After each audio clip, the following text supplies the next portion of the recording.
So a lot of people always accuse me of being super negative, always ranty, and they say stuff in the comments. Oh, Proto, I'm gonna unsubscribe to you from you. You're always bringing me down and things like that. That is not my goal. Unfortunately, most of the stories I cover are negative in general and in their nature due to the simple fact that I am able to expand, offer an opinion, help educate people on subjects that they would otherwise not be educated on. Many of my subscribers have approached me, said things like, "Thank you, Proto, for making this video. I was talking to my friends and I didn't know how to explain things to them, and you helped," and that is my only goal. And don't feel bad if you need to turn to other news outlets or other sources for information regarding these things, because honestly, I'm not the 100% premier on this, and I miss some stories here and there too. But there's good news. Like, apparently there's a PlayStation 4 Uncharted 4 bundle that's going to be launching. Doom is coming out. Zelda Twilight Princess HD, even though you have to buy an amiibo, at least it's coming out. I mean, there's a lot of good news, you know? You can get free games for buying peripherals, but there's not much to say when I talk about that stuff. So please keep that in mind when I do these stories. But apparently, Mac and Linux users are not going to be getting Batman Arkham Knight. So, you guys remember the fiasco with Arkham Knight? God, I was so close to buying that for PC, because I've got a nice PC here, I got some nice power in it, able to run games very well. And I thought to myself, why would I handicap myself by playing it on the console if I can run it at the premier settings on PC? I mean, Arkham City works really, really well.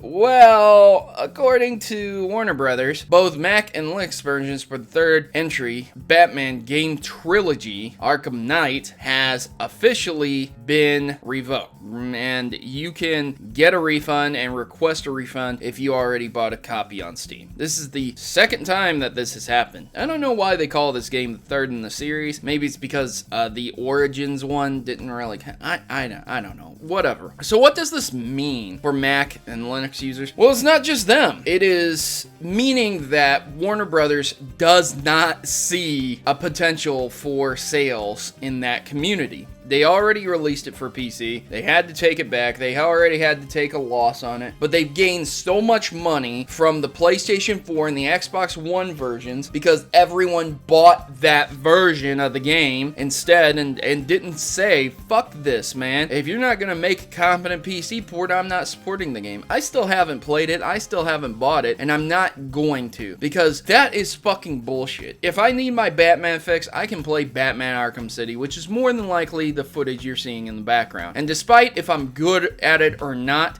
I enjoy that game a lot. Now, here's the main issue I have with this. The fact that they aren't making good on their promise. They already had pre-orders, as I stated before.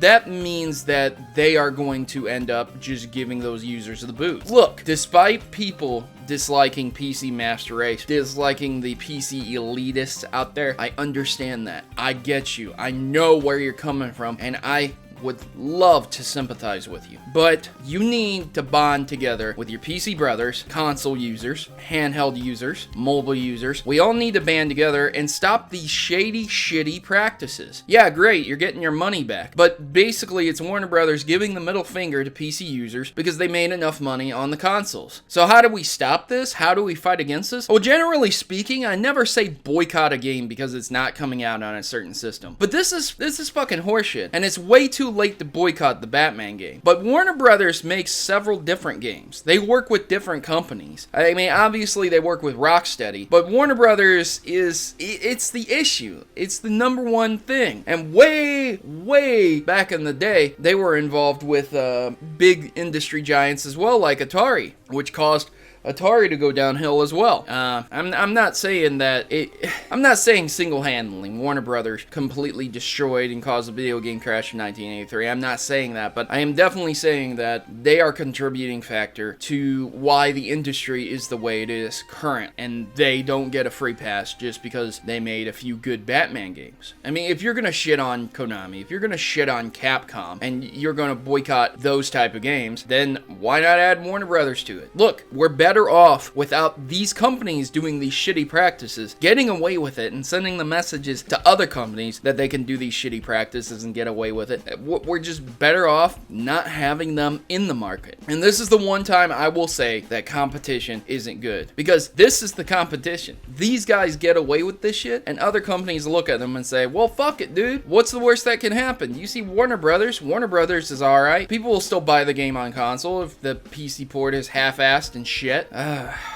It's a lot of bullshit, ladies and gentlemen. And I'm sorry I have to bring such a dark spin and dark news to you. But it's there, and it needs to be talked about. So I've been your host, Protomario, and please leave me a like if you found this story to be interesting, if you are intrigued and you want to shape the future of gaming into something a little bit better than what it is now. Thanks for watching, and as always, good gaming, and God bless. Thanks for watching my video and making it to the end. And would you please consider subscribing to my channel? By subscribing to my channel, you are not only supporting me, but also joining a community that is against stereotypes, lies, and fraud in gaming. I work my hardest to inform my subscribers of important stories that might affect them. From new games to important updates, the Mavericks are always informed. If you are tired of political correctness ruining your gaming experience, then join my rebellion, because PC isn't for me. And if it isn't for you either, consider yourself a friend of the Mavericks. Subscribe today and you'll be in good hands. Mavericks unite, and together we can keep gaming from falling prey to the people that would not only censor it, but also destroy it.